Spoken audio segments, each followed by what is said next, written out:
Everyone, welcome to today's tutorial. So in this tutorial we're going to discuss this question on the screen, which reads: a car is skying down a slope that is at an angle of 30 degrees to the horizontal starting from rest.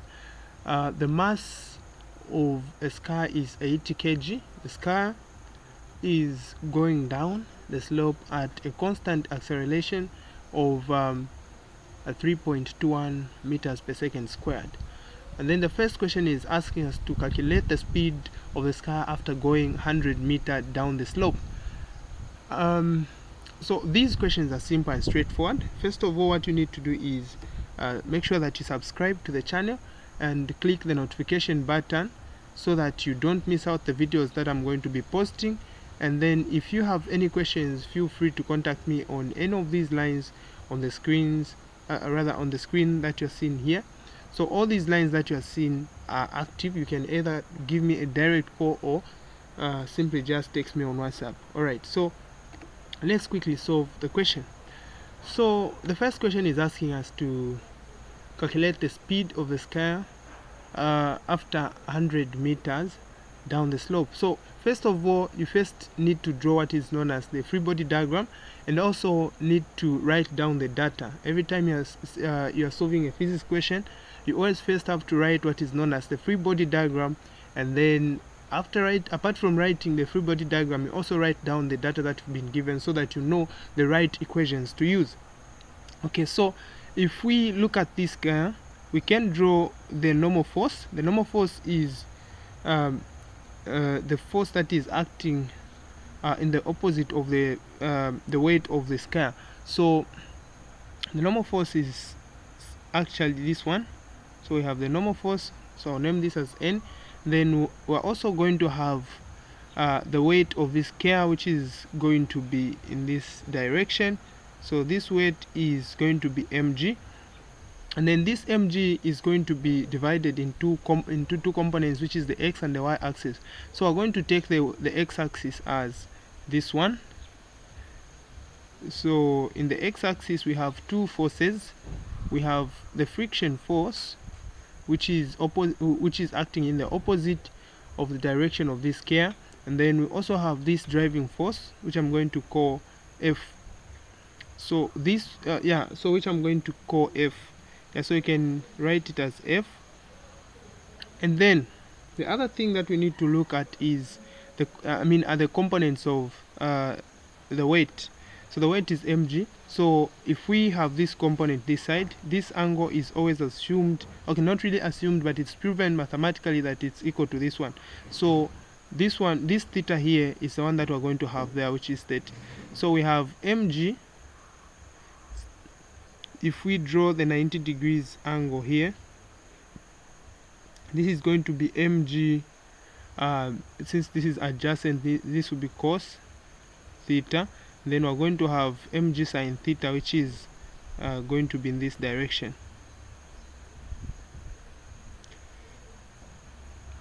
Okay, so the question is saying a sky is skying down a slope. So a sky is skying down a slope that is at an angle of 30 degrees to the horizontal starting from rest. So starting from rest meaning there is no force which pushed this car, meaning it started from zero, in short, meaning the velocity at the beginning was zero. In other words, the initial velocity is equal to zero. Okay, so let's take down the data that we've been given. So the data here, we have the mass of the car, which we are going to call m, is equal to 80 kg. And then the other thing we have here is the angle, which is theta. So theta is given to be 30 degrees. Then the other thing that has been given is the acceleration, which is 3.21 meters per second squared.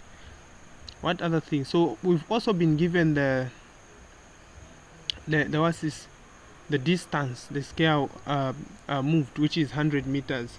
So I'm going to call this as x, which is the displacement, which is also going to be 100 meters. So given this data here, we can check the equations of motions that we have. You can agree with me that the one that is qualifying, we have about 3, and then the one that qualifies to be used in this case is v squared is equal to u squared. So this is the final velocity squared is equal to the initial velocity, then plus 2 acceleration times the displacement. So the final velocity has been given, the final velocity is the one that we're looking for, which is the speed at this 100 meters. And then the initial velocity, the question says it's starting from rest, meaning the initial velocity is equal to 0 meters per second.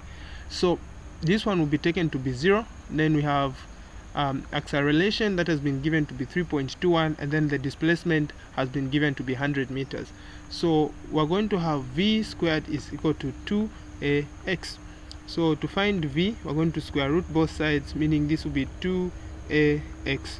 So you just replace your 3.21 here, and you also put your x, which is 100 meters. So you're going to have v is equal to root of 100 times 3.21 should be 321 times 2, that will be 642. And then when you square root that, so okay, let me just write them. We have 2 times 3.21 times 100.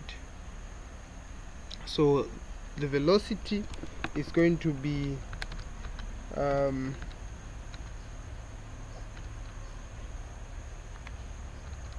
25.3.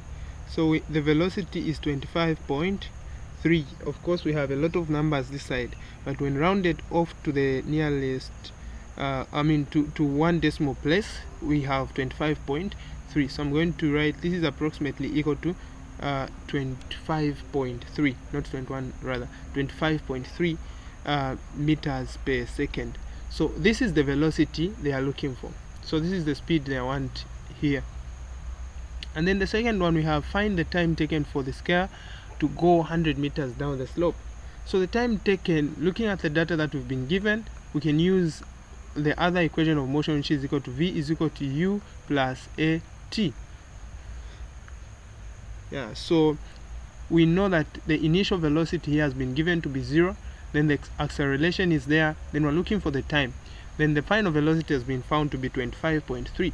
So we can just make time the subject, which is just going to be equal to v over a. So when we divide the velocity, which is 25.3 over 25.3 meters per second, and then over the acceleration, which is 3.21 meters per second squared, you discover that the time will be found to be 7.9.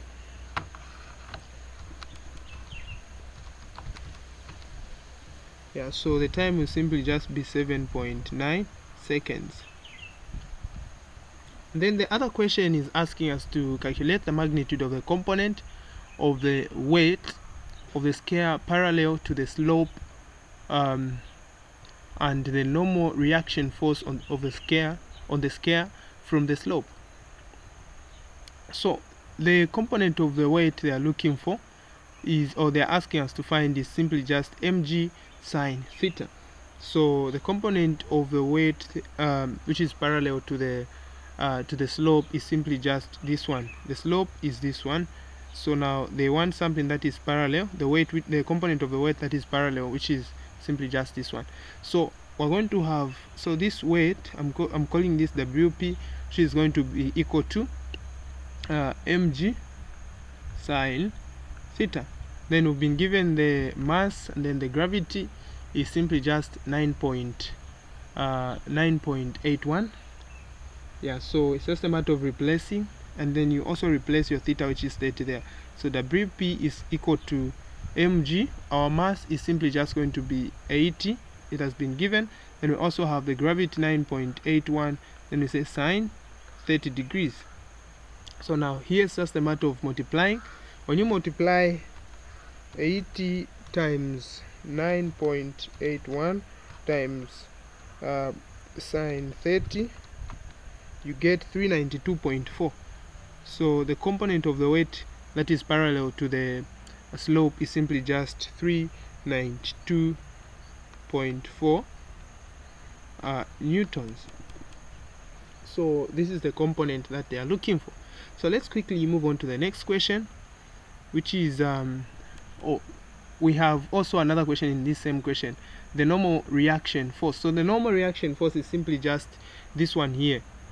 The normal reaction force is simply just this one here. How do I know? Because I know to say the normal reaction force is simply just equal to the component of the weight, which is perpendicular to the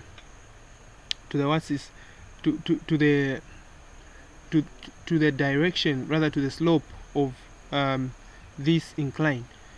So in other words, what I'm trying to say is that the normal reaction force is equal to the weight which is simply not parallel, but it's at 90 degrees. So I'm going to call this one as the weight N. So it's at 90 degrees to the slope. So this one is equal to Wn, which is simply just mg cos theta. So this one is simply just mg cos theta. So the normal force will simply just be equal to, the mass is 80, and then the gravity is 9.81, and we have cos 30. So when you calculate this, the answer is simply just 679.7 newtons. So 679.7 newtons is simply the weight, or rather the normal force.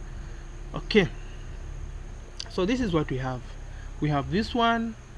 We also have this one, which is the weight that is the component of the weight that is parallel to the slope. This one is perpendicular to the slope. Okay, so we are done with part 3. So the last question is asking us to find the coefficient of the dynamic friction force. So the coefficient of the dynamic friction force is actually in the forces that are parallel to the to the slope. And this one, I'm taking this as my x axis, and then this one as my y axis.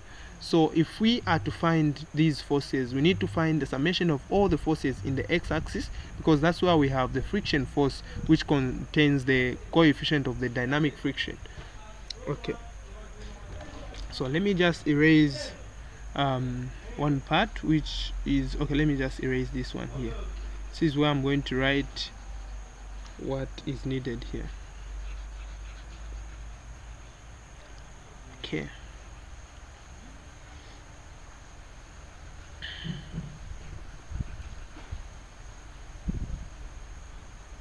Alright, so I'm saying the summation of forces in the x should add up to what? 0. This is according to Newton's second law. Newton's second law states that force is equal to ma, rather, not adding up to 0. So they should add up to mass times acceleration. I don't know if that English is okay. In short, the summation of forces in the x are supposed to be equal to mass times acceleration. So in the x we have two forces. We have